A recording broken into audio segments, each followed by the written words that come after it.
Doctor S के पटेल रीवा से मौजूद हैं। डॉक्टर साहब नमस्कार। नमस्कार सर। सुमित सर कैसे हैं? बहुत बढ़िया डॉक्टर साहब, पहले तो आप बताइए कैसे हैं और किस चीज़ के डॉक्टर हैं आप? मैं बहुत बढ़िया हूँ सर। मैं आई स्पेशलिस्ट हूँ। आई स्पेशलिस्ट है आप? तो चश्मा नहीं लगाते ना डॉक्टर साहब? नहीं सर, लगाना पड़ता है ना। अच्छा, मुझे लगा भाव देख देख के आंखें कमजोर हो गई। बिल्कुल बिल्कुल सर। तो डॉक्टर साहब कब से हो मार्केट में आप? सर 1 साल हो गया सर। कैसा लग रहा है सो फार? 1 साल तो बहुत अच्छा समय नहीं रहा बाजार के लिए, आपका सिचुएशन कैसा जी रहा? जी जी। सर मेरा एक्सपीरियंस तो बहुत ठीक नहीं रहा, क्योंकि जब से एंट्री लिया मैंने तो मार्केट डाउन ही गया है। हाँ जी, ये तो बात सही है। क्योंकि अभी थोड़ा सा ऊपर आया है, तो उसी बारे में जानकारी चाहिए कि प्रदीप सर को भी मेरा नमस्कार बोलिएगा। जी जी, वो सुन पा रहे हैं प्रदीप सर जो भी राय देंगे उस हिसाब से फिर आगे काम किया जाएगा। तो डॉक्टर साहब एक बात बताओ, ये आप ट्रेडिंग करते हो, इन्वेस्ट करते हो लॉन्ग टर्म के लिए? नहीं, इन्वेस्टमेंट है सर, लॉन्ग टर्म के लिए है। अच्छा अच्छा अच्छा, जी। बढ़िया बढ़िया। और डॉक्टर साहब सर ऐसा मेरा तो नहीं एक होता? रिक्वेस्ट और है हाँ जी सर, बोलिए ना। कि जो भी आप लोग शेयर डिस्कस करते हैं तो उसमें जी बाइंग प्राइस जरूर बताइएगा, कि जैसे अब हमें लेने लायक हो तो हम उसको ले सकें। ओके, चलिए मैं मतलब गेस्ट से रिक्वेस्ट कर सकता हूँ कि ऐसी सिचुएशंस में वो आमतौर पे प्राइस बताते हैं वैसे तो, लेकिन और उसको सर्टेन होकर बताएं। तो डॉक्टर साहब ऐसा तो नहीं होता कि मंदी के टाइम पे एक अलग चश्मा लगाते हो, तेजी के टाइम पे एक अलग चश्मा लगाते हो, तेजी देखने का या मंदी देखने का? डॉक्टर साहब सुन पा रहे हो आप? बिल्कुल बिल्कुल सर, सुन पा रहे हैं। नहीं, मैं पूछ रहा था कि तेजी मंदी के कोई अलग अलग चश्मे तो नहीं होते ना? नहीं सर, एक जैसा चश्मा है मेरा चलिए, कंटिन्यूअसली। आप बहुत बढ़िया। 15 ईयर बैक से मेरा पूरा चश्मा एक ही पावर का है। चलिए, आगे ना ही बढ़े, बहुत अच्छा है, आपकी आंखें बढ़िया रहें, सलामत रहें, सब अच्छा रहे। बताइए सवाल क्या है डॉक्टर साहब? सर मेरा सवाल नेल्को पे है और एसजेबीएन पे है। ओके। NEL की सीईओ। सीओ, हाँ, नेल्को। जी। तो दोनों में नेल्को आप समय उस कितना पे दे सकते हो डॉक्टर साहब? 1 साल का दे सकते हैं सर। 1 साल का समय दे सकते हो, ओके ओके ओके। जी, एसजेबीएन पे भी 1 साल का सर। ठीक है प्रदीप सर, क्या किया जाए? एसजेवीएन और नेल्को दो शेयर इन्होंने लेके रखे हुए हैं और 839 के दाम पे इनके पास नेल्को है और करीब करीब 100 सवा 100 रुपए की रेंज में एसजेवीएन है। 1 साल का नजरिया दोनों में दे सकते हैं, करना क्या चाहिए? देखिए, पहले मैं एसजीबीएन बता देता हूँ। देखिए, फंडामेंटली स्टॉक जो है थोड़ा बहुत रिकवर हुआ है, फंडामेंटली तो ठीक ठाक है। बाकी मुझे लगता है कि स्टॉप लॉस आप मेंटेन कीजिए। स्टॉप लॉस रहेगा 83 में। 83 में स्टॉप लॉस मेंटेन कीजिए, बने रहिए। सच एज ऐसा तो कोई ब्रेकआउट स्ट्रक्चर इसमें अभी तो नहीं है। 107 के ऊपर अगर स्टॉक एक बार क्लोजिंग मिलता है तो उस केस में आप देखेंगे कि 135 से लेकर 140 का प्राइस आपको देखने को मिलेगा। लेकिन 107 इसके ऊपर क्रॉस करना, एक वीक क्लोजिंग, एक फ्राइडे वाला क्लोजिंग इंपॉर्टेंट है, एक हफ्ते का, उसके ऊपर अगर होता है तब जाके 135 140 का प्राइस आएंगे। बाकी अभी 98 चल रहा है, 83 आपका स्टॉप लॉस होना चाहिए, बने रहिए। नैल्को का चार्ट अभी रिसेंटली बहुत खराब हुआ है और मुझे लगता है कि और थोड़ा डाउन साइड मैं एक्सपेक्ट करके जा रहा हूँ। जिस तरीके से स्ट्रक्चर बना है, आपका स्टॉप लॉस होना चाहिए 895। 895, क्योंकि आपका 1 साल व्यू है तो अभी 969 चल रहा है। नेक्स्ट वीक और 2 हफ्ते में आप देखेंगे कि 925 930 के आसपास। फॉर सेफर साइड आप एक बार 895 में एक स्टॉप लॉस मेंटेन कीजिए, क्योंकि स्टॉप लॉस आ रहा है 905। लेकिन 905 मैं आपको इसलिए नहीं बोल रहा हूँ क्योंकि कभी भी आना पॉसिबल है। नैल्को बहुत वॉलेटाइल है। इस बीच तो हमने देखा है कि ऑलमोस्ट 1400 से स्टॉक आधा भी हो गया था, तो थोड़ा बहुत रिकवरी अभी हुआ था, लेकिन फिर से वही अपना है, नीचे आ रहा है। तो 895 आपका फाइनल स्टॉप लॉस होना चाहिए और बने रहिए। मुझे लगता है कि अगर 895 ब्रेक नहीं होता, अगर वहां पे थोड़ा बहुत सपोर्ट लेता है स्टॉक, तो फिर से स्टॉक घूम के एक बार फिर से आप 950 एंड 1000 के ऊपर जाने का पोटेंशियल है। लेकिन स्ट्रिक्टली स्टॉप लॉस मेंटेन करना है आपको। कितना ऊपर जाएगा वो डिसाइड होगा जब स्टॉक अभी नीचे आ रहा है, ये करेक्शंस के बाद। मतलब ये करेक्शन अगर कंप्लीट होता है उसके बाद अगर 950 980 के ऊपर सस्टेन करता है, उस टाइम पे हायर टाइम फ्रेम में एक बार दिखाई भी दे सकता है कि 1050 1100 के आसपास, उस टाइम पे आपको प्रॉफिट बुकिंग भी करना है। लेकिन इसका जो स्ट्रक्चर है ना बहुत वॉलेटाइल है, तो एक बार आप ट्राई कीजिए। कभी भी अगर आपका कॉस्ट टू कॉस्ट आता है, अगर स्टॉप लॉस हिट नहीं होता है, तो आप निकल जाइए नैल्को से। अदर्स काउंटर है उसमें फोकस कीजिए, क्योंकि अगर आपका 1 साल का व्यू है जहां पे पॉसिबिलिटीज है, इज लाइक मैं नाम ही ले लेता हूँ, like Indian bank. Indian bank पे आप शिफ्ट हो जाइए। इंडियन बैंक का हमने कॉल भी दिया है मनी 9 पे, एंड विथ डिस्क्लेमर ये हमने ऑलरेडी हमारे क्लाइंटों के साथ भी शेयर करके रखा है। 650 के आसपास चल रहा है। बढ़िया चार्ट पैटर्न है, डेली वीकली मंथली तीनों बहुत बढ़िया है, और इनफैक्ट फंडामेंटल भी जबरदस्त है। पीएसयू अभी रैली भी नहीं हुआ, मुझे लगता है कि 750 780 इजीली पॉसिबल है। तो आप दाव वहां पे लगाइए जहां पे ट्रेंड अच्छा है, बिकॉज ट्रेंड ही आपका फ्रेंड होना चाहिए इस बाजार में। तो आपको एक राय दी गई है। आप इंडियन बैंक या फिर नेल्को या एसजेवीएन को लेकर जो राय आपको प्रदीप सर ने दी, आप उसको फॉलो कर सकते हैं डॉक्टर साहब। और बहुत बहुत शुक्रिया हमारे साथ मौजूद रहने के लिए, सवाल पूछने के लिए। कुछ और सवालों को भी शामिल कर लेते हैं। एक सवाल आया है पवन कुमार जी का, आपको ये अपनी तरफ से नमस्कार कर रहे हैं। जेके पेपर इन्होंने खरीद रखा है, अब क्या करना चाहिए इसमें? देखिए, जेके पेपर में मुझे लगता है कि एक ब्रेकआउट आया हुआ है वीकली चार्ट में भी, एंड जिस तरीके से अभी 400 के ऊपर सस्टेन भी हो रहा है। अगर आज बाई चांस 400 के नीचे आ भी जाता है, ऐसा सच एज कुछ प्रॉब्लम नहीं है, बने रहिए। नेक्स्ट 4 से 5 हफ्ता टाइम लग सकता है। मुझे लगता है कि यहाँ पे टारगेट होना चाहिए 445 से लेके 450। सो 445 450 टारगेट के लिए एक बार बने रहिए, विथ स्टॉप लॉस ऑफ 385। 385 आपका स्टॉप लॉस होना चाहिए। मतलब यहाँ से और 16-17 रुपए का स्टॉप लॉस, और यहाँ पे मुझे लगता है कि फ्रेश 50 से लेके 45 पॉइंट ऊपर के लिए आप बने रहिए। ओके। एक विवेक रेड्डी साहब का सवाल आया है, ये भी हमारे दर्शक हैं। इन्होंने यूनिमेक एरोस्पेस पे सवाल पूछा है अपना, कहाँ एंट्री करनी चाहिए, क्योंकि बहुत पुरानी लिस्टिंग तो नहीं है इस कंपनी की, लेकिन अदरवाइज क्या राय रखते हो आप, क्या करा जाए? देखिए, डिस्क्लेमर देना चाहूंगा, हमने कॉल्स भी दिया है इसका ऑलमोस्ट 1050 से। तो 1050 से मैं अभी भी इसमें लॉन्ग पे ही हूँ। और मुझे लगता है कि जिस तरीके से 1300 के आसपास अभी चल रहा है, अभी टाइम करेक्शन इसमें बाकी है।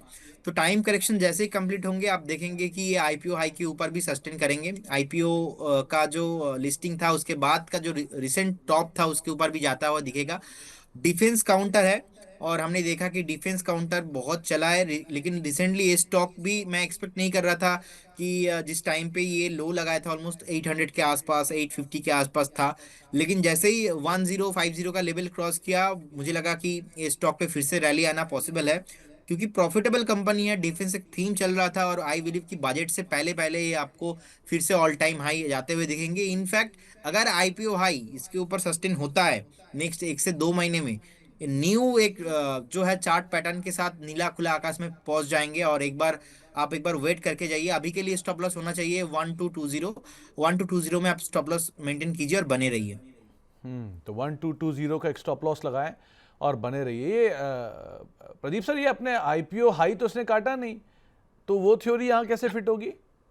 नहीं, अभी फिट काटा नहीं, लेकिन काटने का पॉसिबिलिटीज बहुत हाई है इसमें। मुझे लगता है कि ये बहुत जल्दी क्रॉस होने वाला है। अभी तो नहीं हुआ, लेकिन जिस तरीके से स्ट्रक्चर बदला है लास्ट कुछ दिनों में, मुझे लगता है कि ये क्रॉस होने वाला है। चलो आगे बढ़ते हैं। और एक सवाल आया है प्राची मिश्रा जी का, इन्होंने M&M फाइनेंस खरीद रखा है 266 रुपए पर, क्या करना चाहिए इसमें? M&M finance. Finance, right? जी। ओके, 268 के आसपास चल रहा है। बहुत कंसोलिडेशन अभी चार्ट है इस पे। मुझे लगता है कि एक बार आपको टाइम देना पड़ेगा। ना ही ब्रेकआउट है ना ही ब्रेकडाउन है। 286 हायर टाइम फ्रेम में, और 250 के जोन पे एक सपोर्ट के आसपास है। तो मुझे लगता है ये जो दोनों रेंज है, इस रेंज के अंदर ये फंसा हुआ रहेंगे। तो एक बार आप वेट करके जाइए। सच एज ऐसा कुछ ब्रेकआउट इसमें नहीं है, अट्रैक्टिव नहीं है। 285 के ऊपर इसमें रैली आएगा, अभी तो कुछ नहीं है। तो आपको जो है एक राय दी गई है M&M फाइनेंस के संदर्भ में, आप उसको फॉलो कर सकते हैं। एक रंजन पांडे जी का सवाल आया, ये भी हमारे मेंबर हैं। इन्होंने JTL इंडस्ट्री में खरीदारी की है, क्या इसमें ब्रेकआउट आ गया है? ओके, देखिए, जेटीएल बेसिकली जिस तरीके से स्ट्रक्चर बिल्ड हुआ है, आपका एक 73.50 का स्टॉप लॉस मेंटेन कीजिए। वॉलेटाइल रहेगा बहुत, और हायर टाइम फ्रेम में एक बार 83 के ऊपर अगर क्रॉस होता है, तो उसके बाद यहाँ पे रैली आएंगे। अभी तो सच्चा से जो ब्रेकआउट है ना, ये एक्चुअली जो ऐसे कंपनी रहता है यहाँ पे ब्रेकआउट के बाद थोड़ा बहुत टाइम लगता है। इमीडिएट लेवल पे मुझे नहीं लगता कि यहाँ पे कुछ पॉसिबल है।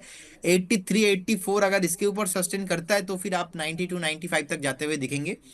और आपको एक स्टॉप लॉस मेंटेन करना है, स्टॉप लॉस रहेगा अप्रोक्स 74 के आसपास। तो आपको एक राय दी गई है 74 का एक स्टॉप लॉस लगाकर ही आप यहाँ पर इसके अंदर एंटर करेंगे। इसके अलावा मोनिका गुप्ता जी पूछ रही हैं कि अल्ट्राटेक इस लेवल पर लेना चाहिए क्या? देखिए अल्ट्राटेक अभी चला नहीं है, नो डाउट सीमेंट सेक्टर ही अभी उतना रैली नहीं हुआ।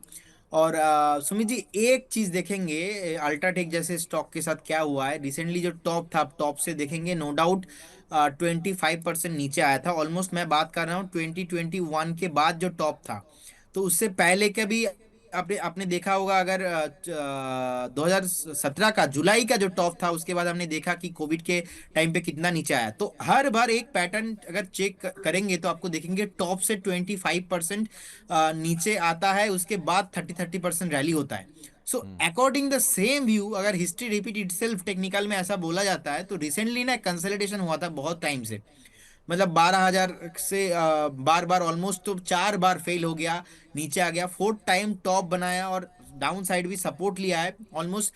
जो हमें कैंडल्स फॉलो करते हैं वीकली एवरेज प्राइस, तो वीकली एवरेज प्राइस 6,500 से ऑलमोस्ट 12,000 हो गया था। कभी भी वीकली एवरेज प्राइस उसके नीचे क्लोजिंग नहीं हुआ, बीच में क्लोजिंग हुआ था। फिर से अभी वीकली जो प्राइसिंग है इसके ऊपर सस्टेन हो रहा है। तो अभी का ना सपोर्ट है ऑलमोस्ट 11,750 11,650 के आसपास एक सपोर्ट है। तो मुझे लगता है कि पोटेंशियल स्टॉप लॉस होना चाहिए। तो अकॉर्डिंग द सेम व्यू मुझे लगता है कि फ्रेश 25% यहाँ पे अपसाइड पॉसिबल है।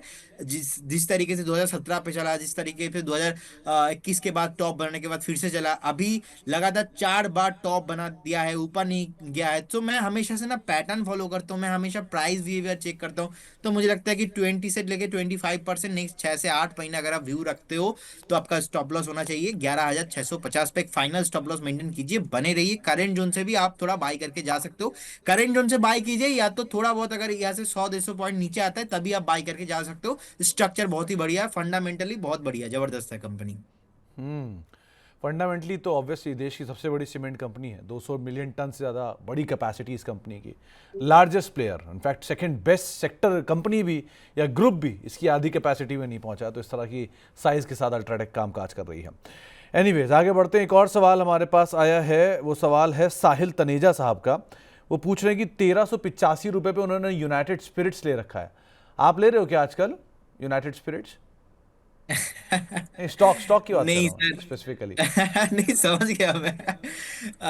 नहीं अभी देखिए 1372 के आसपास चल रहा है, तो मुझे लगता है कि चार्ट में तो सर ऐसा कोई पॉसिबिलिटीज नहीं है। जिस तरीके से नीचे आ रहा है, मुझे लगता है कि और थोड़ा नीचे आना पॉसिबल है। 1320 1330 के आसपास एक सपोर्ट के तौर पे काम करेंगे। अभी थोड़ा एक बार वेट करके जाइए। हर टाइम पे लेना इंपॉर्टेंट नहीं है यूनाइटेड स्पिरिट जैसे स्टॉक। और आप थोड़ा टाइमिंग इंपॉर्टेंट है, ज्यादा हैवी वेट नहीं होना चाहिए। कुछ सीजन वाइज लेना चाहिए आपको। ये मैं स्टॉक की बात ही कर रहा हूँ। और मुझे लगता है 1325 का आपके स्टॉप लॉस होना चाहिए, और 1335 1340 के आसपास आने का हाई पोटेंशियल है। सीजन वाइज का मतलब क्या? अभी थोड़ी बाद बोलोगे आप लिमिटेड क्वांटिटी में लेना चाहिए, 30 अभी ले लो, 60 बाद में ले लो, 90 आगे ले लेना, ये मतलब क्या हुआ इसका? सर बेसिकली मैं यही कहना चाहता हूँ कि इसमें बेसिकली सीजन जो चलता है इसका हर टाइम पे नहीं चलता। आप देखेंगे ऑलरेडी डबल टॉप बन चुका है। डबल टॉप ऑलमोस्ट 1580 और 1600 के आसपास एक बार टॉप बनाया, फिर से जो टॉप बनाया ऑलमोस्ट 1650 के आसपास। तो ऑलरेडी टॉप बन चुका है, नीचे आ रहा है।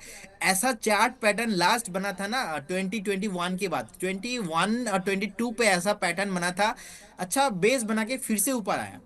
तो अभी के लिए ना फिर से आप देखेंगे weekly chart again same pattern हो रहा है, 22 में 25 में वही रिपीट हो रहा है। तो मुझे लगता है कि यहाँ पे थोड़ा और नीचे आना पॉसिबिलिटीज है। बाकी अगर आप रियल लाइफ पे भी कंज्यूम कर रहे हो, थोड़ा लिमिटेड आपको लेना चाहिए, ज्यादा नहीं। नहीं नहीं नहीं नहीं सर, कंजम्पशन होना ही नहीं चाहिए। इनफैक्ट ये हमारी एडवाइस है, कभी भी प्रोडक्ट से दूर रहिए, स्टॉक के पास रहिए, सीधा जवाब है इसका।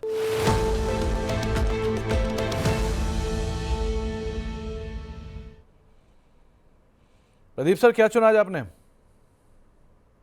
देखिए एक कंपनी जो मुझे अच्छा लग रहा है वो बेसिकली है SGS। ASGS शॉर्ट फॉर्म है बेसिकली, SGS एंटरप्राइज।